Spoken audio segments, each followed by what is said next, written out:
You are watching Lift Your Voice, a monthly poetry reading series produced by An Everlasting Roof. This is a recording of our first reading, which happened on March 28th, 2021. Our opening reader was Black Cowrie, and our featured reader was Julia Mallory. Introducing Black Cowrie. Black Cowrie is a homegrown poet and outsider to both academic and spoken word orbits. Black Cowrie is exploring northern New Jersey and New York City's vibrant creative communities to pick her path. This rebel poet in bloom seeks the fertile to foment beauty, cultivate collective empathy, and conjure anew who we, I and I are.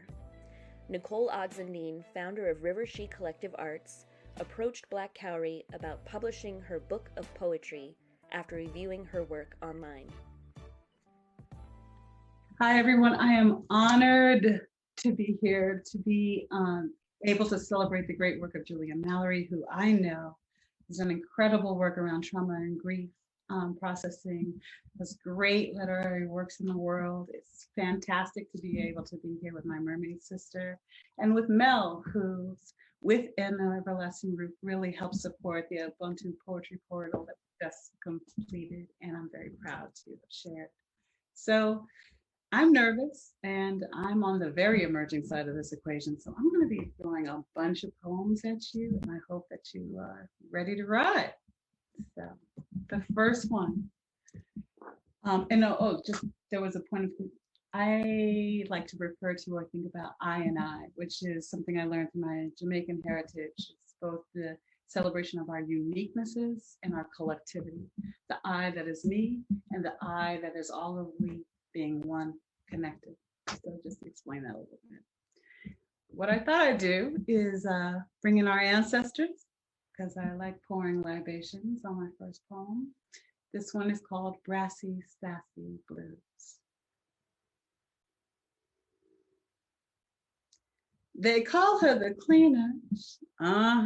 That's right, they do. Well, ain't no meaner cleaner. And I knows that's true. With no mop and no broom, she'll sweep you clean through the room. That gal breath like sugarcane. Yes, sir, I tells you plain. Smell of breezy sugarcane. And it tastes just the same. She go and bust a gut. Her candy start to strut. She blow brassy bubbles. Sure enough, I know she does. Yes, she blow brassy bubbles. Oh, damn right she does. She make my Jenny sing. Her risky fit with new rings. I just can't put it down, no sir. Can't make a change. No fool would try and tame her. Just as well, all the same. Got freedom in her mouth. That gal gonna shout it out. My next one is called Caravan de Mariposas. It translates to Caravan of Butterflies. I wrote it inspired by an issue that's very important to me when I witnessed children and parents and siblings, neighbors and friends being held in cages at our southern borders. And I'm reminded about our political prisoners, or simply prisoners, held in cages and repatriated to slavery. It's an issue very close to me, so I hope you'll be willing to take this journey with me. Caravan de Mariposas, Caravan of Butterflies. 3,000 miles, and every footfall a beckoning. 3,000 miles, and every shoulder a satchel. Baby chicks carried over a bridge of humanity, over a species compact with itself. Every step precious, consecrated, in still ghosts of the gone before, blood still seeping just under soil, stamped neath every foot, yet every dream bewinged, released. 3,000 miles at a time.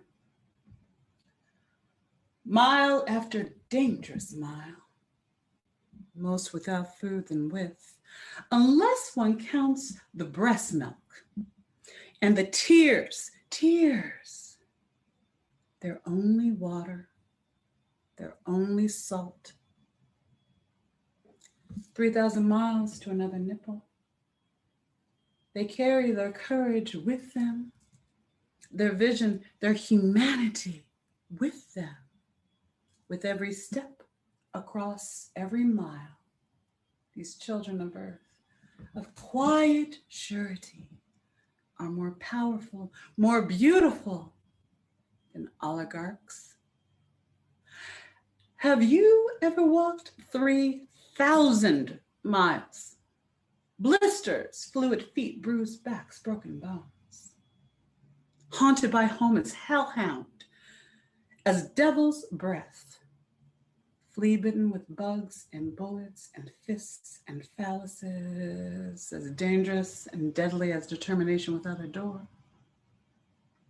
Moving dreams, yet still walk, faith-filled and fluid, as divine as life. Have you? My people have.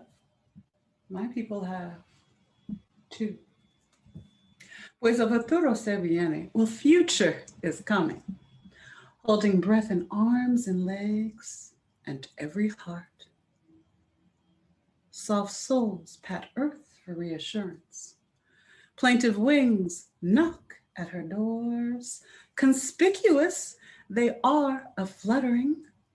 Are butterflies who've changed course. Anarchic, like the cluck of chickadees, of almas con huevos, souls with eggs, calmly confronting their cacklers, claws scratching invisible lines into mythical maps, into fealty fairy tales. Sin fronteras, over which they do not agree to play pretend. They're coming, and now, this fine first day of May, they're here. Like a comet streak, they've arrived for their inheritance. Earth's early promise of life's fragrant flowers that was never ever yours to refuse. In solidarity with enslaved souls sat in cages and communities on the move, everywhere, seeking to flower liberation. The next one, as you see, I'm going to go gangbusters. I hope you're with me. The next one is, we're going to look at butterflies in a different kind of fashion now. This one is called Open Chrysalis.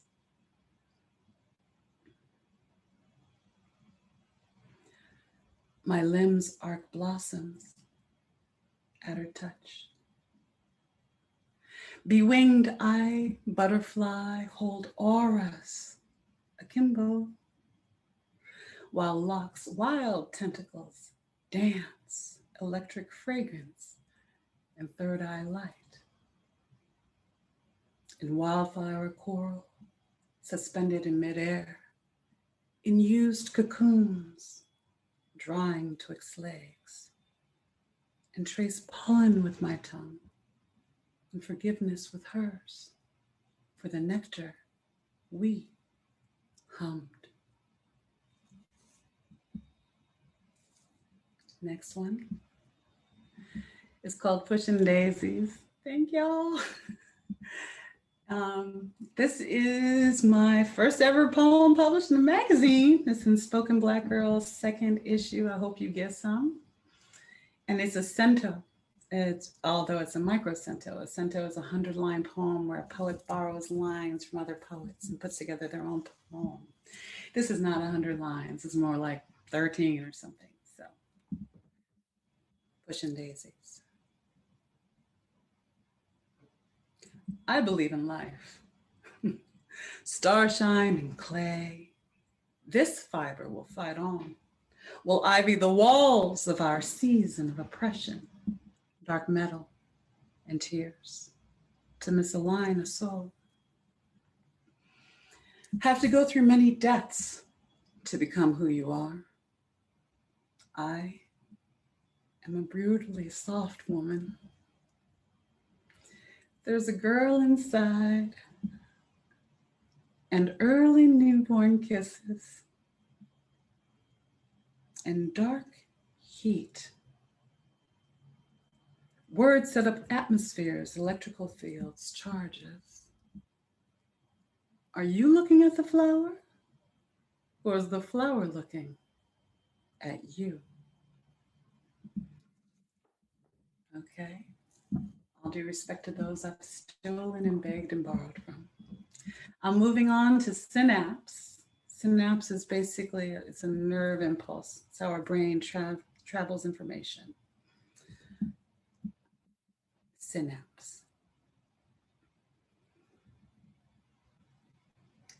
We electric, we plant, we mineral, we water, we spirit, we animal, we evolve our contradictions intact. Constantly in states of irresolution, of endings becoming beginnings, of activity becoming inertia, of seed becoming bud, becoming harvest, becoming shell, and seed again. 1 foot in phoenix fire, the other in ash, yet always, always in flight. So deeply sorry. My phone will stop ringing. The last poem I'd like to share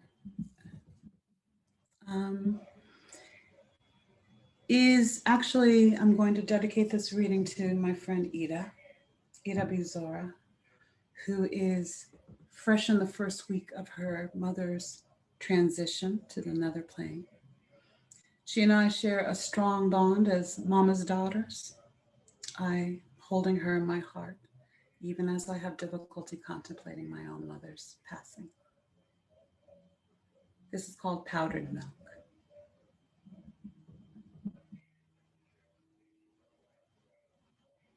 Unlike the phoenix, fertilized by fire, or the iguana ever cloaked in a waiting armor, shorn leavings won't allow human beings to reemerge.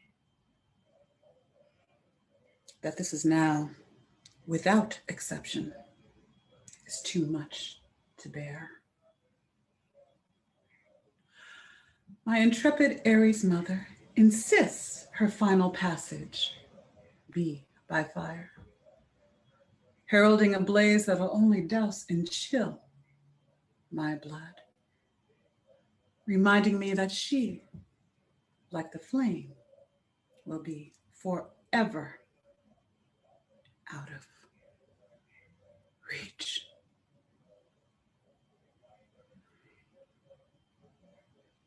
I know.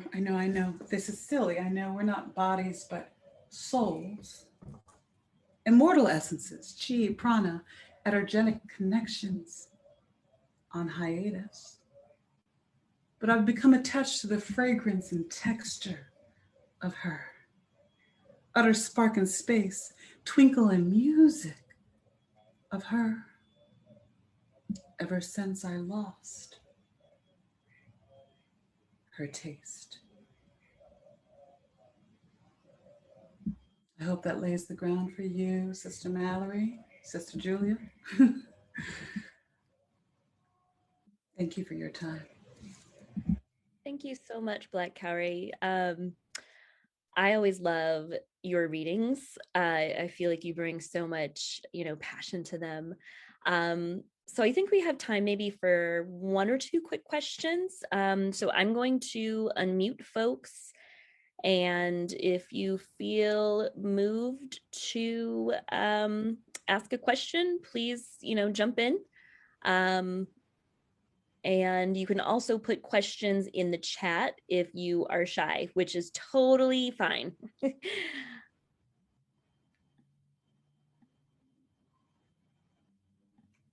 So I can get us started. I'll get us started. So one of the ways that I know Black Cowrie is through the Everlasting Roof workshops, but also you do a lot of work online. And I was wondering if you wanted to talk a little bit about the Ubuntu poetry portal. You just did this really great, like 2-week kind of thing. So I thought maybe you could brag on yourself a little bit and tell us, the genesis of that and what was it meant to do. Oh me, oh my. Thank you. Thank you. Well, I am working on my first book of poetry, and I was very fortunate that someone is basically self-publishing my book, but with their wallet. And they saw my poems online. They believed, and I was like, "Yay! This is what the stories are made of. This is great." But of course, in our sort of last meeting, we had to sort of reach gravity and understand that they were definitely willing to help me develop the book, but marketing may not be their strongest gift that they could offer. So I knew that I needed to learn how to put my work out there into the world. And I thought, well, as a community organizer, I'm used to dealing with things collectively, bringing all of our lessons together. And I know that there's other people out there who may be trying to figure out how to connect their words to their community without necessarily needing a paywall of capitalism to intervene or to have to submit to the industry telling them that these poems are what the community will hear, not those. So I thought, well, let's just see. Let's do an experiment and see whether or not folks will be willing to collectively share their work in creative fashion with each other, and through our collectivity, be able to introduce ourselves to each other's crews, each other's circles, because everyone would be looking at a hashtag and checking out new work. And I mean, I always have the dream that we will have seas and torrents of people, poets everywhere. This is especially for low-resourced, conscious, emerging poets of color. And all of us are visionaries that come together, but we had some very brave souls still and some beautiful work.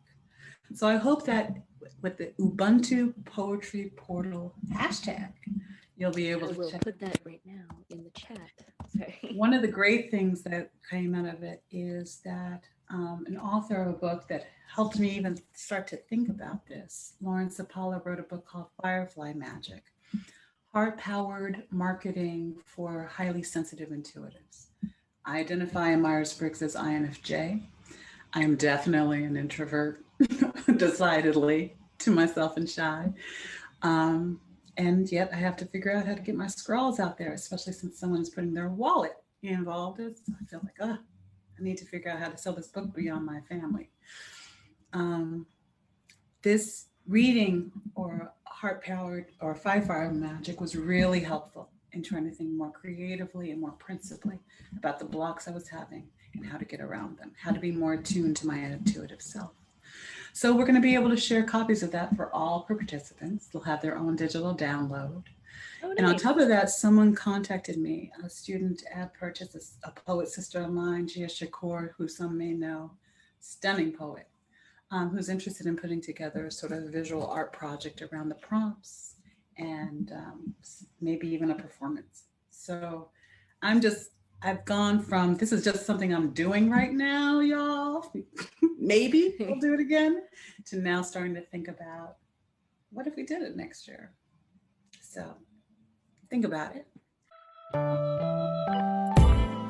Thank you for watching Lift Your Voice, a monthly poetry reading series produced by An Everlasting Roof. An Everlasting Roof offers a bi-weekly newsletter featuring writing prompts, monthly writing workshops, and this reading series, which features women, LGB+ writers, and Black Indigenous people of color who are also writers. For more information, scan the QR codes on your screen or email questions and concerns to aneverlastingroof@gmail.com.